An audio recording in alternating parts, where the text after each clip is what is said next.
Club lovers, we are back again with the second part of our Hlomu series book review. I am so happy to be with you this evening, and we've got our guest reviewer in the house tonight, Ntombi Mkhwanazi from Ibuku. Welcome, Ntombi.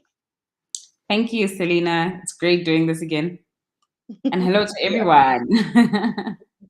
Okay, so if you're watching tonight, please do take a moment to let us know where you are watching from, which of the books that you have read, and which ones you haven't, because we've got a special giveaway of an Amazon e-Kindle copy of one of the five books. And depending on how you answer, which books you would like but have not read, we're going to choose that book tonight, and we're going to do a draw from the comments towards the end of the evening. So you got to be present to win it, and you've got to participate to win. So please let us know where you're watching, which of the books that you have read, which ones you haven't read, and we will be awarding one of those books at the end of tonight's show.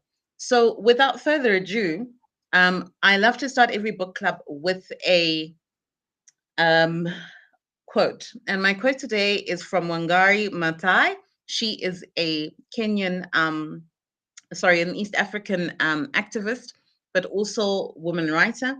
And she has something very succinct to say, which I think sums up my sort of impressions of what these last two books from the series were like for us. And we're also going to talk a little bit about Showmax, the Wife, season one. So the quote is, "When you know who you are free." And I think the book we really want to get to out of the last two more than anything is Ikunga, which is book four of the five book series. So, and Tombi was telling me as we were getting onto the live that this book was written after quite a big gap from the first three books, and it shows. It really shows. So, what were your first impressions of Ikunga? First few chapters in, definitely the narrative was a bit scattered at first because it's a completely different approach that do specific book than what we've known her to take on the first three books. Obviously very raw. I mean, her writing, we've just now come to understand that her writing is very raw. It's very real, and it just puts you in the scene, right? So the narrative for me was, a bit scattered, moving between past and present. And, that I guess that could potentially lose a few readers, depending on how your reception was for the first three books and just the overall narrative. But yeah, I think it's a really a great twist to the narrative. Yes, it is quite heavy. We obviously go down the road with several characters, expand on other characters' stories, meet new characters as well, and the kind of contextualizing the past. That also brings that heaviness, the spirituality that is linked to that, and the whole conception of the Zulu brothers and who they are and why they are. Yeah, so I think in a nutshell, that heaviness really lingers throughout the story.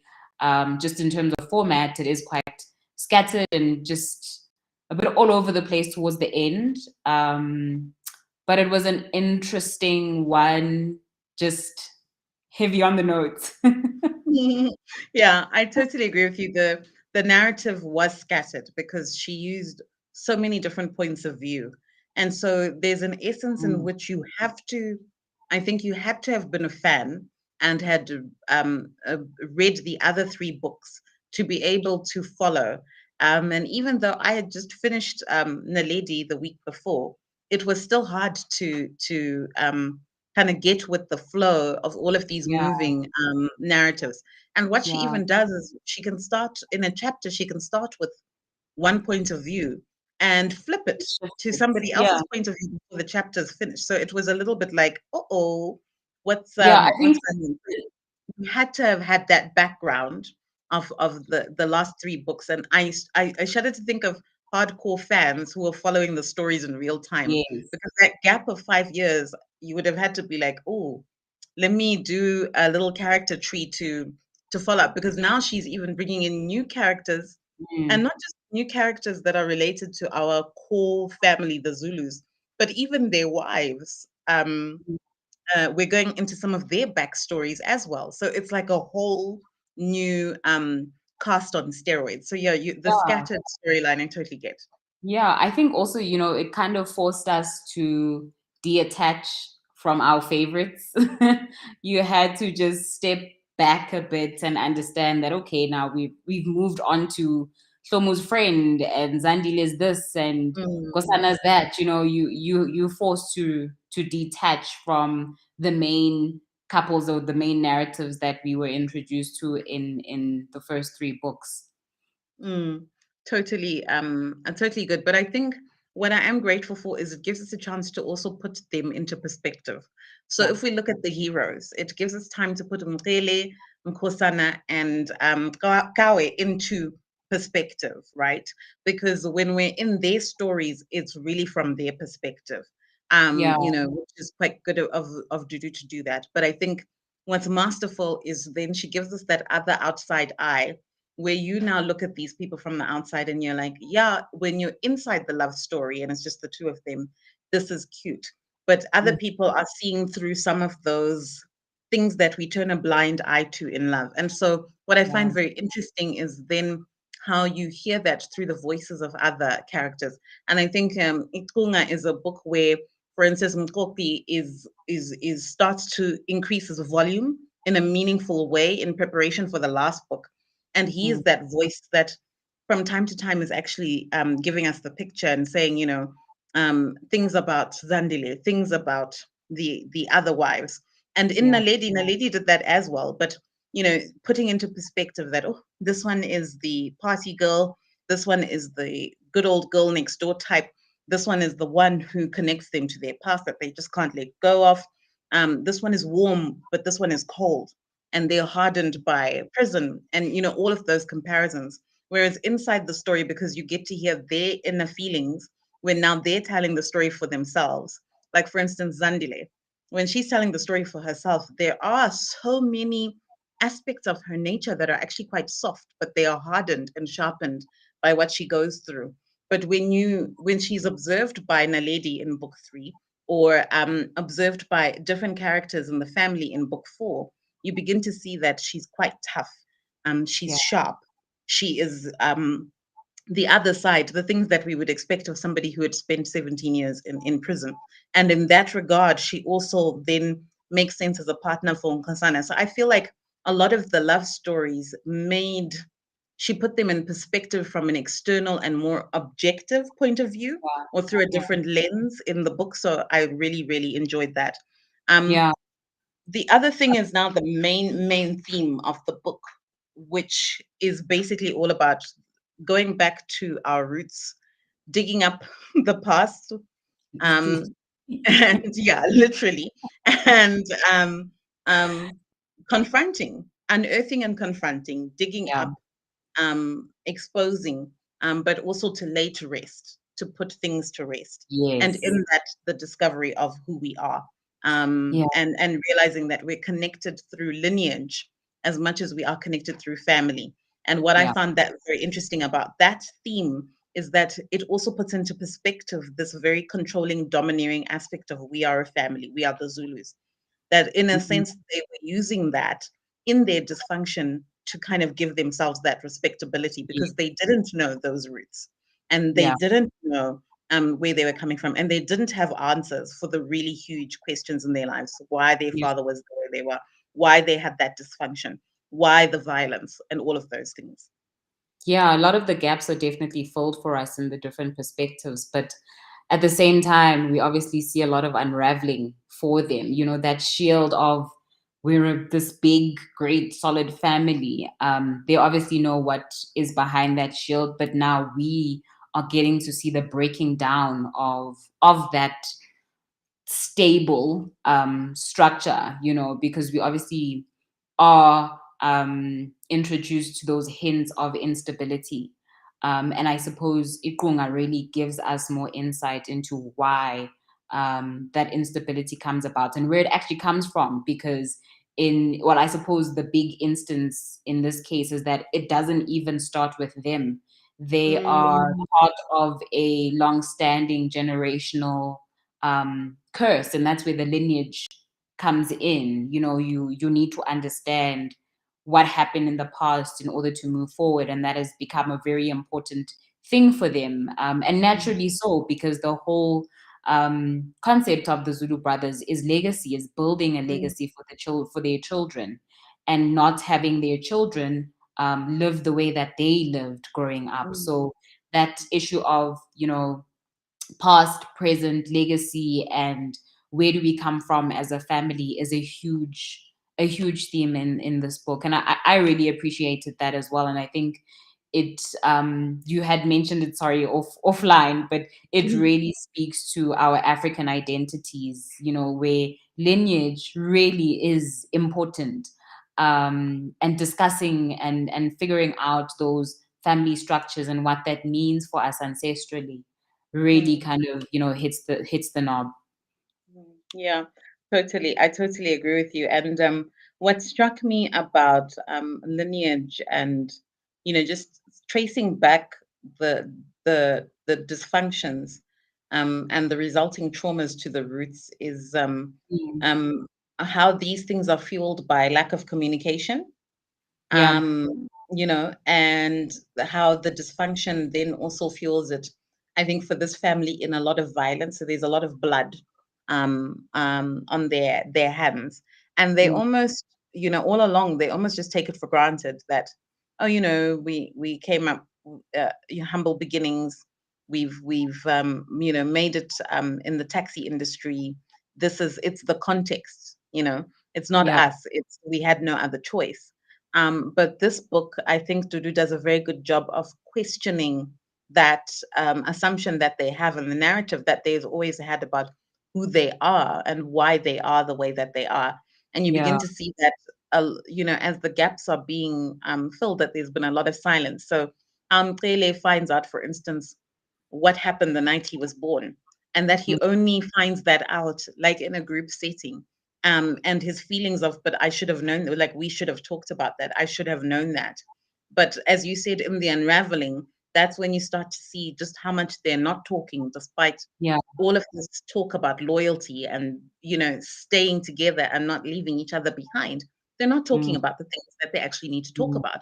And this is what then I think gives some of those recurring dysfunctional, destructive cycles in their life power, and what helps the trauma continue to be inherited from generation to generation. And then yeah, I think Juju does a very good job of talking about the spiritual aspect. And she says this amazing thing, I think about three-quarters of the way in the book, where she's like, this is the thing, you never know whether it's Western. In the difference between Westerners and Africans. Africans will tell you it's spiritual. Westerners will tell you it's mental illness. mm, And the thing is, whatever works, works. And I yeah, love that she said that whatever works, works, because to be honest, none of us really know how much of either idea is responsible. But yeah, she does a very good job of showing the reality of actually both sides. And in yeah, this book, she leans more to the spiritual side, but in Mess, she goes all the way to the mental side. And so I love that she leaves that back to us to decide. And she's not trying to point and say it's exactly this, but she shows you two very convincing sort of narratives where yeah, they are trying to resolve it using either way, and you can relate depending on yeah, which one you believe in. So I found that very, very, very, definitely. very well done. Yeah, there's no right or wrong in that instance, right? And it obviously touches readers across board. So that was a very good decision in terms of how to, relay the stories there.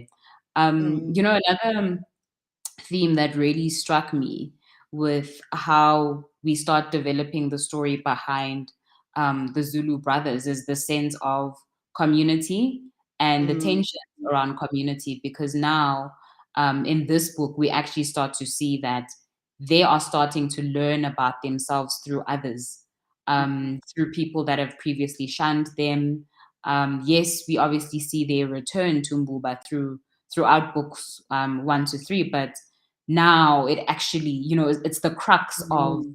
who they are, and it really culminates through these different strangers that they're now introduced to, different strangers in their even in their lives growing up, Omzimela, who are now surfacing Mm. as a lot more influential characters in how they are as a family. So I think that theme of community really jumps through for me. Yes, it's not an overarching theme, but I think it's something to also pay mind to. Mm. But I love that you talk about community because, in a sense, if there wasn't that connectedness where we pass down oral histories, they might Mm. not have been able to find themselves. Yeah, So, especially when it comes to tracing back their lineage to their grandparents, because I mean, at some point I was like, I just don't know how they're going to even find out yeah, um, this original story where they open up book 4 in, which and that story set in 1955, and I'm like, it was already hard through the other 3 books to just get them to go back home for us to unearth um, the things that happened to their parents and then to them. How are mm, we going to go back now to grandparents and great grandparents? yeah, But it's the passing on of the legend and how we keep those alive by telling them to the next generation and the next generation, because mm, it's almost like we know someday somebody's going to come looking, yeah, and this is the gift we give them to resolve that. So community is really powerful, and I think community is layered in this book. So there's the yeah, Zulu family, and then through the women they marry, you see the different types of contrasting cultures. When I think yes, this is most strong with Naledi, and a little bit mm, more with Hlomu, because you hear the different clans, the different ways they address each other, all of those yes, kinds of things. That's really nice. And then you've got work communities. So again, with Hlomu and Naledi, the work community of the newsroom, the work community of the doctor's office. And I'm yeah, almost sad that they didn't flesh that out a bit more, that the wives always had to give up and be collapsed into this family, but they at least gave us that. And then there's the work community of the Zulus, which is actually the taxi industry. And that is yeah, beautiful how she fleshes that out.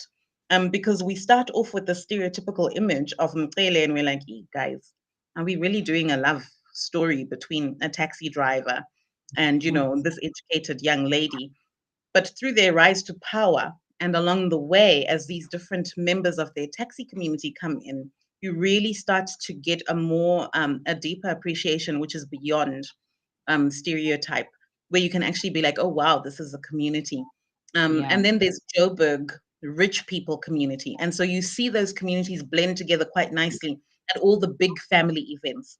So yeah, funerals and weddings, when they come together, and those, like, as they grow more prominent, more different communities come together. So I really, really enjoyed just those images in terms of the book across all of the 5 books. I really, really enjoyed that. So that was yeah, really.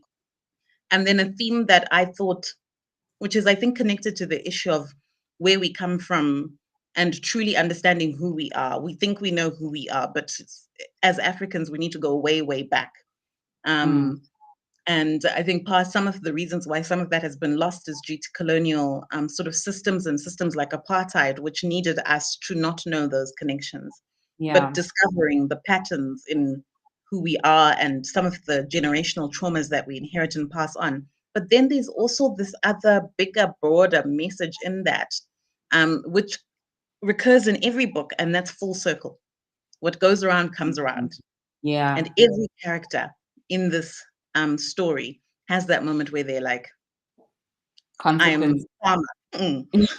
This is what, yeah, this is my fault. Like everyone, every heroine, every hero, and that is a constant thing. So beyond Ikunga and the issues about lineage and ancestry and family trees and all of that, every person, like in real time context, has a moment of, okay, I know exactly why I'm in this situation. I failed to do this, or because I did this. and now I'm Yes. reaping the fruits of my consequences. Yeah. And I think obviously this took us on a rather dark path, a rather heavy, hectic path, just kind of unpacking what these consequences look like and what this karma feels and is for this family, right? But to your point, definitely coming full circle it's just there. You can't avoid it. I think on that part as well, I was selfishly hoping that there would be a healing moment for the Mm, family, or perhaps for a few of the characters towards the end. And I think I was just waiting for it, but it just got more hectic and mm, dramatic, and with the children and mm, the literal digging up. But I was selfishly waiting for a healing moment in Ikunga, because of just how heavy it was. Yes, it humanized the characters a lot more, I must say, mhm, but mhm. just very heavy on the heart, and heavy on the emotions. Yeah, totally. And I don't think it was selfish to want that redemptive transformation or Mm, some kind of redemption. Because I was hoping, if we're going to write 5 books, like at some point, like it's all got to come together. But mm, there's always been a tragic element about the Zulus, and it's because they themselves are defeatist towards their own redemption. yeah, So they feel no remorse for the past, but more like resignation. That this is what it is. And yeah, I always found that a bit unfair because they always force their lovers or partners to deal with the consequences of those pasts, and to deal with it kind of like, and not be upset about it. And I'm yeah, kind of like, hey, buddy, like, no, that's not how it works. So there is an element, that where I was like, I wanted it to be redemptive. But when after some time of taking a few steps back from Ikunga, I was like, but she gave us answers. And so I mm, think from a storytelling point of view, and as an author, she did a very Dudu Busani Dube did a very responsible job in book 4 of giving us an answer, and a credible answer, an answer that we could relate to as Africans. mm, Even you can believe what you want to believe, but it is relatable. We know and have heard stories of people in similar situations. Um, mm, and, regardless of our own personal convictions, it was true to what we know and understand. So it was an answer. She gave us an answer why. And I think for me, it was a good answer for why Mkele was the way he was, why mm, he had to be the lead character in the first book, why mm, he had to, be the one to take the family back to Mbuba. It was convincing, mm, and I was happy for that. And why their family was mired in so much violence and yeah, tragedy, why they were surrounded by so much death. And so then I was like, okay, I can trade my need for a happy ending or for some kind of redemption because I have an answer that's believable and that makes sense to me, yeah, regardless of my own personal convictions or feelings about what they could have done or should have done. So I was happy with that, and I felt like she was responsible. And then to just touch a little bit on mess, I think one of the things that Ikunga gave us was hope that, okay, if we resolve this drama and we do the things and the people are cleansed, then surely if there's a book 5, this is where it gets better. This is where we start to see people walk in healing, mm, recovery, wholeness. But book 5 is the most heartbreaking of them all. And that is why it is aptly named mess. It's a hot mess from beginning to end. And it just shows you that they might have dealt with this issue in Ikunga and found or uncovered the roots and the causes, but there were things in motion in terms of people's wellness, mental well-being, mm, um, things that they had done under the guise of, well, this is just what it is. where things again were coming in full circle, and it was quite dramatic and tragic because it should have been a moment of history. And I think Mkoki does that very well in book 5, because he sets it up by saying, now that I'm a good person, now that it's all sorted, this is how it Yeah. is. But you just get this strong feeling of loneliness in what he's saying. It doesn't quite ring true, and it doesn't quite come full circle for him in that way in that book. So it's very, very interesting, the issues of redemption and transformation, and even Hlomu and Gele's love story is quite tragic Mm. in that final book. But you've seen the signs from book 1 going there, Yeah. so I think she had to balance believability. Yeah. Um, And perhaps, these last two books really, we need to have that realistic thought of the crows will come to roost at some point. So mm, we've seen all of this build up of, I guess, violence, trauma, turmoil, you name it, right? It cannot just end on a high note. It cannot just make sense as life being that. mm, Um, so I suppose there is that um, reservation that you have going through the series, that something's got to give. Something mm, really has got to give, and you start to see it in book 4, and you really now, feel the impact in book 5. mm, Um, mm. and I mean, we are seeing hints of a book 6 being written by Dudu, so maybe there will be a lot of healing powers happening there. We can look forward to that. But I guess, these are the books that really take us back and Mm. um and make us deal with how this whole story has built up. Yeah, definitely. Because I mean, I think she would have done a disservice to leave it as it was in books 1, 2, and 3. Because we Yeah, had questions. We were like, illegal things happened. What are you telling me these people got away with it? Is that the message you want to give? yeah. And is this really is this a picture of true love? Or is this Mm, about lies we tell each other in true love? And speaking of that, like Sbani is a very tragic figure in book 4, very tragic. and very, very tragic from where we started. So it's very, very interesting. Now, we've actually got very little time left, but we're going to extend just a little bit because we need to talk about. We wanted to just touch on the Showmax, but before we go there, I just want to say hey to Rula Rowdy. Thank you for joining us from Facebook, and Norman from YouTube. If you have read any of the books, let us know. If not, that's okay. Let us know. We will. If not, we'll make sure that you the one that we give away is the beginning one, because I think you need to read these in order. But yeah, Yes, if definitely. you are watching and feeling shy, please let us know where you are watching from. If you have read any of the books, which one of the books that you haven't read you want to read, and we will do a live draw at the end of the show to award that book to who one of the lucky viewers watching. Yeah. So, before we go into Showmax, just one last thing. How did you feel about Dudu's writing style and its trajectory over the 4 books? I felt like it definitely got better. It did. It did. Yeah. From the first three, which we know were all written in 2015, these last two were done in 2020. So I think in that 5-year gap, there was definitely lots of improvement. And obviously that bravery of changing up the format of how she Mhm. tells the story. We see that in book 4. And that is a very mature decision, I would say. It really, amps up the drama.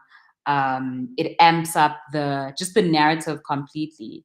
And I think it takes a certain level of character development to really want to dive back, build the backstories of each character.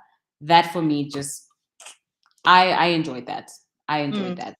I did. I agree with you. I enjoyed book 4. I know a lot of fans of book 1 to 3 didn't like book 4. So I think part Mm, of that is if you're expecting a steamy love story, sort of Mills and Boone esque, but set in against the So, backdrop of the taxi industry and Joburg and Durban and all of that, then the first three books are highly entertaining from that perspective. And when I was getting around to book three, I was starting to wonder. I felt like this is a bit shallow. If we're not going to address some of the elephants in the room that we keep mm, talking about, this is getting a bit shallow. So for me personally, as a reader, I enjoyed book four because of that. But I know if you have been following someone and are set up to like a particular style, when they switch it up in a series, you can be a little bit like, but this is not what I wanted. yeah, But I feel like she wrote better. Even the grammar, the spelling, the diction was better, and she yeah, fleshed out her character development a lot better. yeah. And I almost wish she could have just done book one, two, and three in a similar style. Mm, Um, but it is what it is. yeah. So I thought her writing got much, much better. Um, and because there were times in books one to three where I felt like she was rushing Mm, to get to the end. Whereas mm. this, I felt like she packed Took the her bag time. nicely. Mhm. Yeah. And then she unpacked it. She thought about it. She set it up nicely. Then she did the twists beautifully. Mm, And her revelations weren't just dramatic for the sake of being dramatic. They turned from being gossipy to being really masterful yeah. storytelling. So I liked her writing style a bit more in Come. book four. And book five is primarily spoken from Koki's point of view, which I found a really good move because I was like, Dudu, you got to let the boy speak. Yeah, Otherwise, especially you're a after blur. that ending in book four, like, Yeah. like what? It was just a big question mark. So yeah. Yeah. Yeah. So you've got to let us hear them because, we're not doing justice to them as people if we don't see Mm, them, which is, yeah. I think, a good segue into Showmax, into Hlomu the wife. So you've Yes. watched more of it than I have. I am Yeah. kind of like bustling around in the first like 10, 15 episodes. Um, Hmm. but I like that they're 30 minutes long each, so it was easy to get through them. Yeah. And but it wasn't. There are many ways, and it hasn't been what I expected. What's the show been like for you? I um I think I'm enjoying it because I've read the books, right? And I might be less critical of the show because of that. There are groups of people that are more critical because they've read the books. And Mm-hmm. then you'll find there's a group of people that have never read the books that are enjoying the show.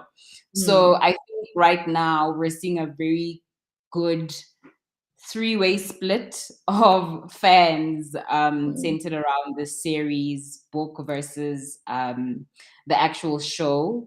I am really liking the character selections. I think also we need to give it some grace. And Mm-hmm. I kind of prepared myself for this before the first season even started, that I need to give this show grace because we have, and I think I mentioned this last week, but we all have these different imaginations around who Mm-hmm. looks like what, who does what, the demeanor of this character. And you can't always find the perfect person for a specific character that you've written about for a show. So, one, you need to give the cast some grace, you need to give the screenplay some grace because also adapting a book is no joke. It is no Mm-hmm. joke. You need to encapsulate all of those high points, the main themes, but also you're moving into a different medium. So you need to capture a different kind of audience with this show. So I have that appreciation in moving from one art to the other. But again, it did ruffle a few feathers amongst the readers. Mm-hmm. Um, I think, I had this inclination that the show was a bit rushed. I don't want to lie. The first few Mm-hmm. episodes, I was like, how did we get there so quickly? Like so much happened before these people met. Mm-hmm. Um, the whole courtship phase between Hlomu and Mkhele Was fun. felt Yeah. longer in the book. It felt Yeah. more intimate and more charming, and that was the charm Mm-hmm. of it, right? I think we lost that a bit in Mm-hmm. the show, and as it continued, I think we could have, I don't know, introduced other characters like Nkosana. For me, just he was just there. And I felt like in the book you really he was a bit mysterious at Mm, first. And then you really got into his strong character. I don't think we had that in the show. I just felt like he was just there and we just dealt with this amazing character on the show, but we know that the backstory of him is far more interesting, right? So mm, yeah, the progression of the show felt very quick. Again, granted, they have 40 episodes to do per season. So right now they are in season 2, focusing on Zandile. And I guess they're just obviously some points that have changed. I remember when the show started, there was lots of commotion around the car that Hlomu was driving. She wasn't driving at first, she was taking taxis. How did that happen? Why was Kawe the one that saw her first? Kawe never yes, had a crush yes, on her. yes. Mhm, How did that come about? So I mean, wow, mm, wow. Lots of questions, lots of red flags, lots of conversation after the first few episodes of the show. And I guess, that adaptation and the strong hold on inspired by the series is, I guess, what we have to always remember now, is that it mhm, won't be exactly the same as what the book series is. And I suppose if you want to enjoy the show, you need to give it that level of grace. You need to mm. let go of the book series a bit. Yeah, yeah, Yeah, 100%. I totally agree with you. If you want to enjoy the show, let go of the book because yeah, the from the get-go, how they choose to open up the scenes, I feel like the show gives so much more volume to the Zulu men. mm, Whereas in the books, it's usually it's the women, especially in the first three books, the volume is given to the women. It's yeah, their voice. yeah. So we enter into the story straight from the beginning from them. Um, but here we enter into the story in the taxi rank. The guys are having some kind of kerfuffle, and Mm, to your point about Nkosana, that's where we meet him. Whereas in the book, he comes in like, I mean, yeah, isn't it like a third of the way into the book, and he yeah, comes in with mystery. And to me, yeah, I thought I'm one of those people who was like, but is this how I imagined them to be? So um, I will say they got Kawe right for me. But Hlomu, I was like, she's a little bit too made up. All this hair, all of this that's going mm, on, she's a little bit too pretty, not pretty because she's a natural beauty, but I think the natural is a bit more made. Yeah, yeah, so I was a bit disappointed with that. Although I think the actress they chose is fabulous. I think she does mm, have that innocent thing, but I mean that whole girl next door vibe wasn't there from the beginning. And yeah, then the Mkele actually sat well with me. And I mean, they got the eyes right for sure. So yeah, that sat well with me. And the actor they've chosen for him is quite good with the vulnerability. So when they have the huge confrontational scene with the family, when it's yes, exposed what he has been doing to her, the vulnerability. So the little boy, but also the troubled man, but also the scary person, he's mm, able to portray that really, really well. So I think he was a good choice. And the actor they chose for Nkosana, we're only accepting him because he's a gorgeous man. Otherwise, I would have mm, thought he would have been much older, much, much older yeah, than the guy that we had. yeah, And he almost has too many lines. yeah, That's still a bit jarring. But I have to be controversial and I have to make a stand. I don't think that they could have adapted it for TV without making those choices because yeah, the book in its current state does not translate well to a TV script. There is mm, too much of the internal voice. We don't have mm, enough layers of the actual life and the context and the nuances. There yeah, isn't enough drama in the book to translate well onto TV. So on they have to screen, adapt. yeah, They have to inspire. They have to add more layers from that perspective because I'm afraid the only book that you could maybe do that direct kind of translation to would be Ikunga, Ikunga, and yes. possibly yeah, because I think that's written more with TV in mind. So these first three books, I don't know that they translate well, where you can be like, okay, we're just going to make this into TV. No, I think they don't have enough in chapter by chapter to make an entire 30-minute Yeah, television. So to me, I'm like, to me it makes sense. I'm like, I understand why they had to make those changes. I understand why they yeah, had to bring some more of the backstory into the front. yeah, I understand why they had to give the boys more volume so we could understand and know them properly. yeah. I I think understand why they did that, and I think it was a good choice. Yeah, I think also, on that note, the cross-pollination of the narrative, where, Mm, like you were saying, Kari never had a crush on Hlomu, but in the screen show, we can see that that's the narrative. mm, Certain events are brought much sooner into the telenovela than they were represented in the book. So, you obviously had to make those decisions so that the show mm, can be enticing and exciting enough.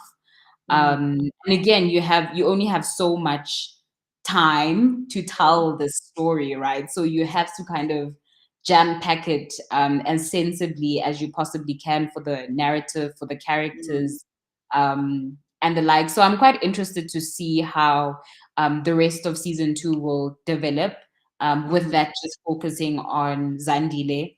And then obviously the next season 3 will be just focusing on Naledi. But I'm mhm, interested to see how, I mean, we've mentioned that book 4 is probably the most screen worthy book, and possibly, Mess as well coming in there. But I'm interested to see how they will bring events of Ikunga and Mess into these remaining 2 seasons. mhm. So interesting times ahead, but it's a very exciting show. Lots of different conflicting views on it, but I think overall it has been well received from what I see. Yes, people have, tensions with it, but they're still watching. So Mm. Yeah. And that's Dudu's convening power.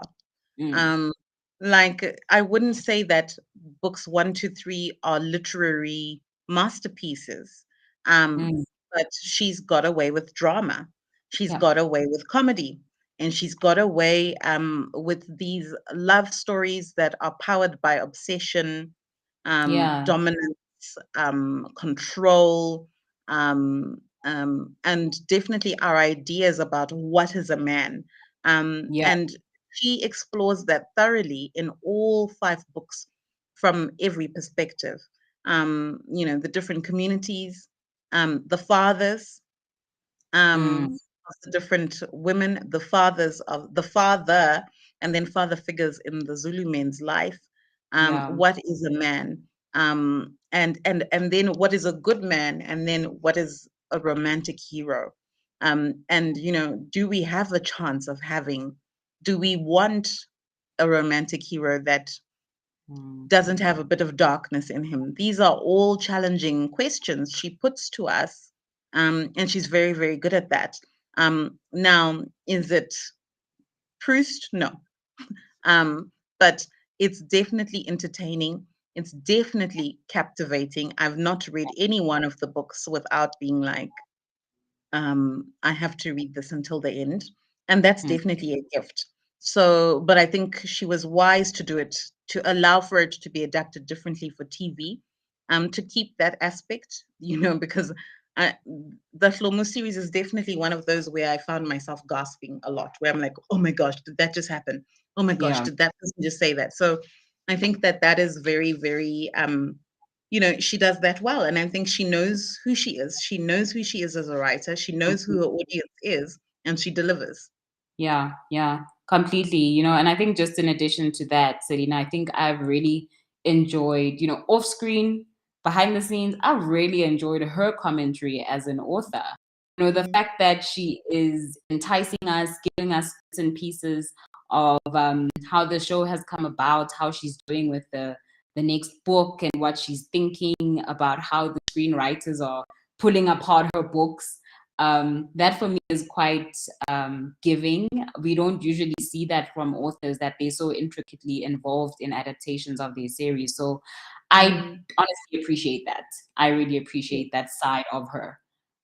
Yeah, I do. I appreciate that. But I think for me, in terms of the business side of things and the business model, I appreciate the whole, um, because she was one of the first to start writing like this and to Mm, self-publish. So she paved the way, whatever you want to say. She paved the yeah, way for a lot of some of the others that we really enjoy now, and have been enjoying, and then moving into a screenplay adaptation of those books. Very savvy, very sharp acumen. And yeah, so I do enjoy Dudu Busani as an author in a much more enriched way than other authors, that would follow, because I do think she's yeah. got a bit of a big picture, interesting way of tying things together. So yeah, you're right. Her commentary and from revealing cast members Mm, um, to little commentaries about what was going on in each episode. But she was like that when she was releasing the books before broadcast. So she mm, was like that when she was releasing chapter by chapter, part by part, yes. and playing with the audiences and whatever. And a lot of people followed that formula. So she's definitely a pioneer. She's definitely disruptive. And, I've got to give her that as an Mm. authorpreneur. Yeah, she's definitely an authorpreneur. Completely. Yeah, I actually don't have much more to say on that. And I think it's just been a lovely experience going from, doing the book series to seeing it in telenovela format. I think it's just a beautiful progression. Mhm. And also, I quite like the fact that on the telenovela we got to see new faces. Yeah. Most of the actors are, this is their first big break, if I can Mhm. put it that way. So Yeah. I really enjoyed that part as well, of just seeing new faces, experiencing new talent, and just seeing this new life of this series being taken on. So yeah, big clap for her and the whole team. Definitely. Lovely, wonderful clap. Well, we have now gone way, way over our time. But we did get feedback that last week we cut the conversation too early. So I Short. hope those who've been watching have enjoyed that we did go into extended time, but you can see we covered a lot, and we Yeah, didn't even really get to some of the go juicy in. bits and revelations. So if you've been interested by what we've shared about, do yourself a favor and get one of the 5 books on Amazon. They're very well priced, and if you buy them as a bundle, you get a nice discount. We are giving away 1 book, and like we said, you have to be present to win. And so we've had 2 comments. We've got Honorable Bola, who has just joined. Welcome. We are happy to have you, and thank you for the clap hands. And we don't have any comments about what books any of our viewers have read or haven't read. So we're going to assume that you haven't read the Hlomu series. So what we will do is we'll start off our winner with book 1, which is Hlomu the Wife, and we believe that it will be unput downable, and we're going to award that book to our first commenter tonight on Facebook, Rudo Rowdy. So Rudo Rowdy, congratulations! We're going to get that book to you, and please inbox us your email address, and we will make sure that we get you your Amazon voucher so you can read Hlomu the Wife. So congratulations, Rudo, and we're happy that you've been with us. And Ntombi, as per usual, it's great that you were with us tonight, and I always love having these conversations with you. I feel like we don't do it enough, We and should. despite having had them twice in a row. But I think, yeah, it was fun doing the Hlomu series with you. And I look forward to doing maybe another book with you before 2022 is out. So I look forward to that. Anytime. Anytime Awesome. I am ready to read with you, Selina. This was really lovely. Awesome. Thank you for having me. Awesome. So thank you so much, Tando Channel Book Club lovers. It's been a bit of a long one tonight, but it's been a goodie. We will see you back here next week with a new guest. And we will be in the month of March, and we've got some wonderful books and stories to talk about, and especially because it will be Women's Month starting next month. So we are going to be taking it from a different angle. We are concluding the Month of Love series, which we did Hlomu the series Hlomu the Wife. and we hope you've enjoyed it. See you again next week. Good night. Good night. Bye.